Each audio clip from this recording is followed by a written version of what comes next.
আসসালামু আলাইকুম প্রিয় শিক্ষার্থীরা, জাগরিকের নতুন একটি ক্লাসে তোমাদের স্বাগতম। শিক্ষার্থীরা, আজকের এই ক্লাসে আমি তৃতীয় শ্রেণীর প্রাথমিক বিজ্ঞান এই বইয়ের পঞ্চম অধ্যায়ের অন্তর্ভুক্ত ৫৫ নম্বর পৃষ্ঠারের ২ নম্বরের কাজটি আলোচনা করব। শিক্ষার্থীরা, এর আগের ক্লাসে আমরা ১ নম্বরে যে প্রশ্নগুলো দেওয়া আছে ওই প্রশ্নগুলোর উত্তর আলোচনা করেছিলাম। এখন আমরা ২ নম্বরটি সমাধান করব। ২ নম্বরে বলা হয়েছে আলো, বিদ্যুৎ, তাপ এবং শব্দ আমাদের কি কাজে লাগে তা নিয়ে আমরা চিন্তা করি এবং সহপাঠীদের সঙ্গে আলোচনা করি।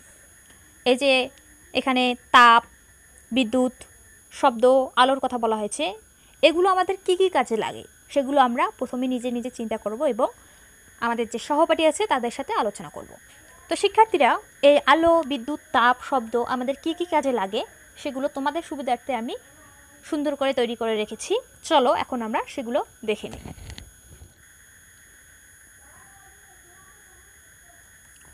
শক্তি হলো এমন কিছু যা কোনো কাজ করতে প্রয়োজন।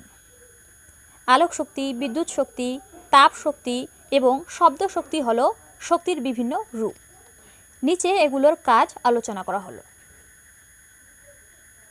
প্রথমেই দেওয়া আছে আলোক শক্তি।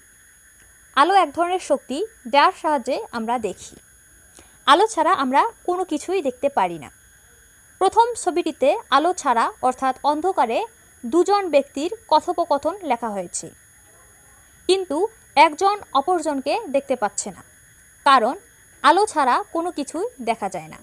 শিক্ষার্থীরা, এখানে আলোর কথা বলা হয়েছে, আলো ছাড়া কোনো কিছু দেখা যায় না।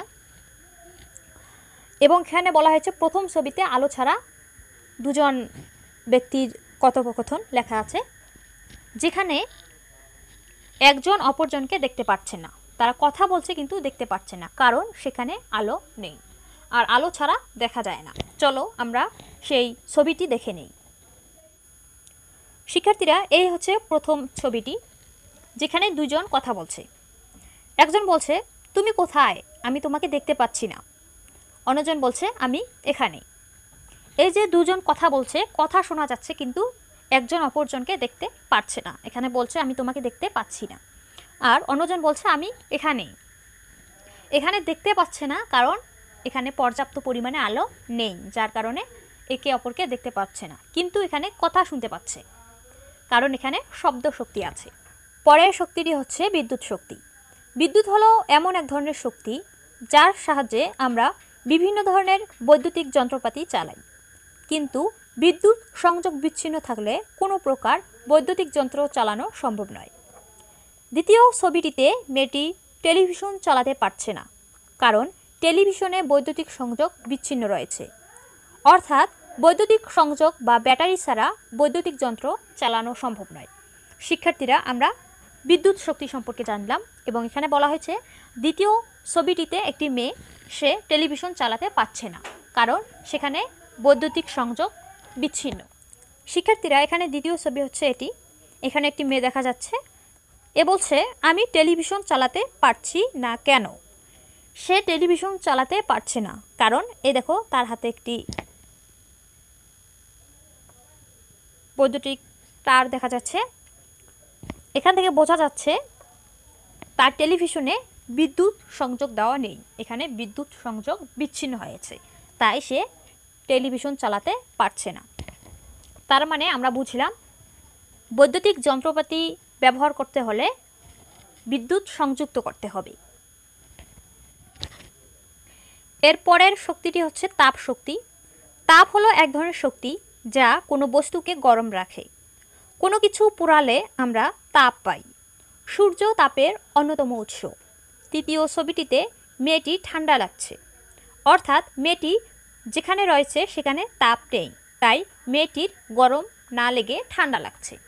এখানে আমরা তাপ শক্তি সম্পর্কে জানলাম। তো চলো আমরা তৃতীয় ছবিটি দেখে নেই। শিক্ষার্থীরা, বলো তো এখানে কোন ছবিটিতে ঠান্ডা লাগার কথা বলা হয়েছে, অর্থাৎ তৃতীয় নম্বর ছবি এখানে কোনটি হতে পারে? এই মাঝেরটি, কারণ এই ছবিটি দেখে বোঝা যাচ্ছে তাকে ঠান্ডা লেগেছে। আর এখানে লেখাও আছে আমার ঠান্ডা লাগছে। তার ঠান্ডা লাগছে কারণ তার আশেপাশে কোনো তাপ নেই। তাপ হতে পারে রোদের তাপ অথবা হতে পারে আগুনের তাপ, ঠিক আছে? তার আশেপাশে কোনোটিই নেই, তাই তার ঠান্ডা লেগেছে। তাহলে আমরা বুঝলাম তাপের অভাবে ঠান্ডা হয় বা ঠান্ডা লাগে। যেমন শীতকালে আবহাওয়া শীতল থাকে, তার কারণ শীতকালে খুব বেশি তাপ থাকে না, তাপ কম থাকে। আর গ্রীষ্মকালে খুব গরম, কারণ হচ্ছে সেই সময় প্রচুর তাপ থাকে। ঠিক আছে। এরপর রয়েছে শব্দ শক্তি। শব্দ এক ধরনের শক্তি, শব্দের সাহায্যে আমরা শুনতে পাই। চতুর্থ ছবিটিতে ছেলেটিকে কেউ কিছু বলছে, কিন্তু সে শুনতে পাচ্ছে না। ছেলেটি কোনো প্রকার শব্দ শুনতে পাচ্ছে না, অর্থাৎ শব্দ তৈরি হচ্ছে না, কারণ শব্দের সাহায্যে ছাড়া আমরা শুনতে পাই না। শিক্ষার্থীরা, এখানে শব্দের কথা বলা হয়েছে। শব্দ শক্তি না থাকলে আমরা কোনো কিছু শুনতে পাই না, অর্থাৎ আমরা শব্দ শক্তির মাধ্যমেই শুনতে পাই। যেমন তোমরা আমার কথা শুনছো, এখানে শব্দ শক্তি আছে, যার ফলে তোমরা আমার কথা শুনতে পাচ্ছ।